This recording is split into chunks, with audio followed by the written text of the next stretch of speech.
पावसाळा म्हटलं की ही कुरकुरीत कांदा भजी तर आलीच. आणि अशी कुरकुरीत कांदा भजी जर तासाभरापेक्षा सुद्धा जास्त तशीच राहत असतील तर आणखीनच उत्तम. तर त्यासाठी काही टिप्स फॉलो करणं खूप महत्त्वाचे आहेत, ज्यामध्ये भजीचं बॅटर कसं असलं पाहिजे, तेलामध्ये भजी कशी सोडायची आणि बॅटर बनवताना त्यामध्ये आपण किती पाणी ॲड करायचं, ह्या सर्व गोष्टी तेवढ्याच महत्त्वाच्या आहेत. भजी खायला जेवढी खमंग आणि चविष्ट लागतात, बनवायला तेवढीच सोपी आहेत. फक्त आपण बनवताना काही काळजी घेतली तर भजी फक्त चविष्टच नाही तर कुरकुरीत सुद्धा राहतील. त्यासाठी 2 मीडियम साईज कांदे उभे उभे असे कट करून घ्यायचे. उभे कट केल्यामुळे ही कांदा भजी जास्त लांब लांब दिसतात आणि खाताना खूप छान लागतात. आता आपण ह्याला एखाद्या बाउलमध्ये काढून घ्यायचं आणि हाताच्या साहाय्याने त्या कांद्याच्या सगळ्या पाकळ्या असं चोळून चोळून मोकळ्या करायच्या. एकदम सोप्या पद्धतीने मिनटाभरामध्ये अशा कांद्याचे जे सगळे पाकळ्या आहेत त्या मोकळ्या होतात. म्हणजे आपल्याला भज्याचं बॅटर तेलामध्ये सोडताना अवघड जात नाही. खलबत्त्यामध्ये हिरवी मिरची, लसूण, अर्धा चमचा जिरे आणि थोडंसं मीठ ॲड करून ह्याला एकदा चांगलं कुटून घ्यायचं. जरासं ओबडधोबड कुटलं तरीही चालतं. खलबत्त्याच्या ऐवजी आपण मिक्सरचा वापर केला तरीही चालतो.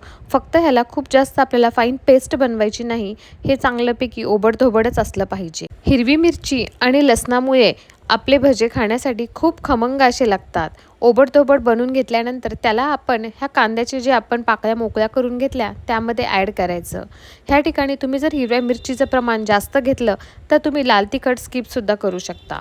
आता थोडंसं चवीनुसार मीठ ॲड करायचं, थोडीशी फ्रेश कोथिंबीर ॲड करायची आणि ह्या ठिकाणी आपण काही बेसिक मसाले ॲड करणार आहोत. त्यामध्ये थोडासा आपण ओवा ॲड करायचा.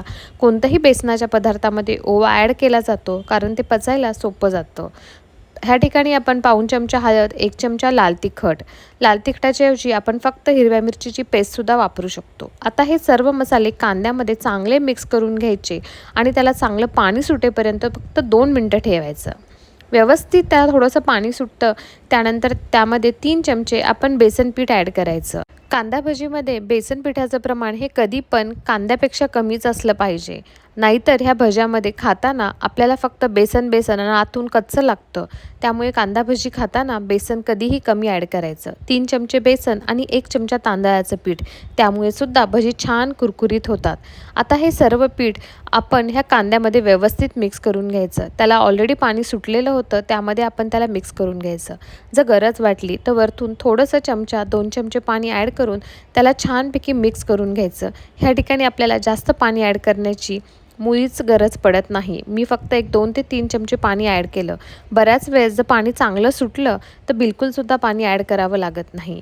आता ह्या ठिकाणी 1 चमचा कडकडीत तेलाचं मोहन ॲड करायचं. जे आपण तळण्यासाठी तेल गरम करायला ठेवलं होतं त्याच्यातलं फक्त 1 चमचा तेल आपण ह्या बॅटरमध्ये ॲड करायचं. त्यामुळे सुद्धा कांदा भजी चांगली खुसखुशीत होतात. तेल चांगलं गरम झालं त्यानंतरच आपण त्यामध्ये भजी सोडायची. तेल मीडियम गरम असल्यानंतर भजी कधीही सोडायची नाही. त्यामुळे आपली भजी खूप जास्त ऑइली होतात. खूप जास्त तेल पिल्यामुळे ती एकदम नरमसुद्धा पडतात आणि खाण्यासाठी व्यवस्थित लागत नाहीत. तेल चांगलं कडकडीत गरम झाल्यानंतर त्याला सुरुवातीला बबल्स येतात. ते बबल्स शांत झाल्यानंतरच आपण ही भजी छानपैकी पलटून घ्यायची.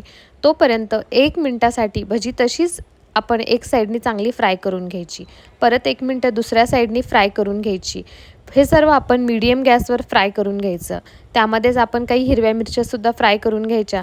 कारण भजी खाताना तळलेली हिरवी मिरची जर सोबत असेल तर भजी खाण्याची मजाच काहीतरी वेगळी. 2 मिनिट मीडियम गॅसवर ही भजी आपण दोन्ही साईडनी फ्राय करून घेतल्यानंतर एक फक्त 10 ते 15 सेकंदासाठी हाय फ्लेमवर आपण भजी एकदा फ्राय करून घ्यायची. त्यामुळे भजीला रंग खूप छान येतो आणि ती खाण्यासाठी खूप मस्त आणि कुरकुरीत बनतात. आणि त्यामुळेच आपली भजी ही खूप वेळासाठी तासाभरापेक्षा सुद्धा जास्त तशीच कुरकुरीत राहतात आणि सॉफ्ट बनत नाहीत. ह्या सर्व स्टेप्स जर तुम्ही फॉलो केल्या तर तुमची भजी आतून कच्ची राहणार नाही, खूप वेळ कुरकुरीतसुद्धा राहणार आणि सर्वात महत्त्वाचं खाण्यासाठी एक नंबर लागणार. गरम गरम कुरकुरीत भजी बनवण्यासाठी आपल्याला फक्त 5 मिनटं लागतात आणि सोबतच एक कडक गरम चहा. पावसाळ्यामध्ये हे एक परफेक्ट कॉम्बिनेशन आहे. 5 मिनटामध्ये बनून तयार होणारी ही कुरकुरीत भजीची रेसिपी तुम्हाला कशी वाटली मला नक्की कमेंट करून कळवा. अशाच भरपूर पावसाळी आणि हिवाळी रेसिपीज आपल्या चॅनलवर आहेत. तुम्हाला त्या पाहण्यासाठी तुम्ही आपल्या चॅनलला फॉलो करायला विसरू नका. आणि हां, जर तुम्हाला हा व्हिडिओ आवडला असेल तर तुमच्या मित्रमैत्रिणींसोबत नक्की शेअर करा आणि मला कमेंट करून कळवा की तुम्हाला ही भजीची रेसिपी कशी वाटली. थँक्यू. एन्जॉय.